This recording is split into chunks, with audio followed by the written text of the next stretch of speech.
1,00,000 টাকা করে ঋণ দেওয়ার প্রলোভন দেখিয়ে রাজধানীর শাহবাগে লক্ষাধিক মানুষের সমাবেশের চেষ্টা করে পরিস্থিতি অস্থিতিশীল করার অভিযোগ উঠেছে অহিংস গণ অভ্যুত্থান বাংলাদেশ নামের একটি সংগঠনের বিরুদ্ধে। প্রলোভনে পড়া লোকজন বলছেন, অহিংস গণ অভ্যুত্থান বাংলাদেশ নামের একটি সংগঠনের পক্ষ থেকে বলা হয়, বিদেশে পাচার করা অর্থ দেশে ফিরিয়ে আনা হবে। শাহবাগে যারা উপস্থিত হবেন তাদের বিনা সুদে 1,00,000 টাকা করে ঋণ দেওয়া হবে। মঙ্গলবার 25 নভেম্বর দিবাগত রাত 2টা থেকে পূর্ব ঘোষিত কর্মসূচি অনুযায়ী সমাবেশে যোগ দিতে সারা দেশ থেকে বাস, পিকআপ ও মাইক্রোবাসে করে দলে দলে মানুষ ভিড়তে থাকেন ঢাকা বিশ্ববিদ্যালয় এলাকায়। বিষয়টি বিশ্ববিদ্যালয়ের শিক্ষার্থী ও পুলিশের নজরে আসায় বিশ্ববিদ্যালয় প্রশাসন, পুলিশ ও সাধারণ শিক্ষার্থীরা রাত থেকে এ সকল মানুষকে ফেরত পাঠাতে শুরু করে। সকাল 8টা পর্যন্ত বিশ্ববিদ্যালয় এলাকা থেকে এসব যানবাহন ও লোকজন অপসারণ করা হয়। বিভিন্ন গণমাধ্যমে প্রকাশিত তথ্য ও পুলিশের বরাতে জানা যায়, অহিংস গণ অভ্যুত্থান নামের একটি সংগঠন সারা দেশের খেটে খাওয়া গরিব মানুষগুলোকে টার্গেট করে বিদেশে পাচার হওয়া টাকা ফেরত এনে সেগুলো বিনা সুদে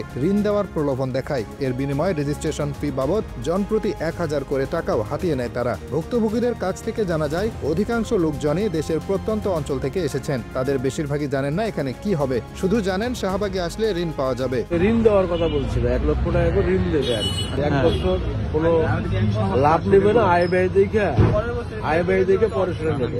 লোক ফেরাতে থাকা ঢাকা বিশ্ববিদ্যালয়ের শিক্ষার্থী আজিজুল হক বলেন, গোয়েন্দা সংস্থা আর পুলিশ প্রশাসন কি করে? আমরা শুনেছি ঢাকা শহরে গত রাত থেকে শুরু করে এ পর্যন্ত 800 বাস প্রবেশ করেছে। শাহবাগে আন্দোলন করার জন্য বাস ভর্তি লোক নিয়ে আসা হচ্ছে। আমরা ঢাকা বিশ্ববিদ্যালয় ক্যাম্পাসের টিএসসি থেকে প্রায় শতাধিক গাড়ি ফিরিয়ে দিয়েছি। পুলিশের রমনা জোনের সহকারী কমিশনার আব্দুল্লাহ আল মামুন গণমাধ্যমকে জানান, অহিংস গণ অভ্যুত্থান নামের সংগঠনটি আমাদের কাছে সোহরাওয়ার্দী উদ্যানে 10 লাখ লোকের সমাবেশ করার জন্য অনুমতিও চেয়েছিল। আমরা তাদের অতীত ঘেঁটে দেখলাম, অতীতেও এদের বিরুদ্ধে প্রতারণার অভিযোগে মামলা হয়েছে। এরা এই সমাবেশকে কেন্দ্র করে সাধারণ লোকদের থেকে কয়েক কোটি টাকা হাতিয়ে নিয়েছে। গাইবান্ধা, নোয়াখালী, লক্ষ্মীপুর সহ সারা দেশ থেকে তারা লোকজন নিয়ে এসেছে। তিনি বলেন, আমরা রাত 12টার পর থেকে বাসের মানুষগুলো প্রতারণার শিকার হয়েছে এটি বুঝিয়ে ফেরত পাঠাচ্ছি, কিন্তু একের পর এক বাস আসছে। আমরা সতর্ক অবস্থানে আছি। কয়েকজনকে জিজ্ঞাসাবাদের জন্য আটকও করা হয়েছে। বিশ্ববিদ্যালয়ের প্রক্টর সহযোগী অধ্যাপক সাইফুদ্দিন আহমেদ বলেন, আমরা জেনেছি অহিংস গণ অভ্যুত্থান বাংলাদেশ নামে একটি প্রতিষ্ঠান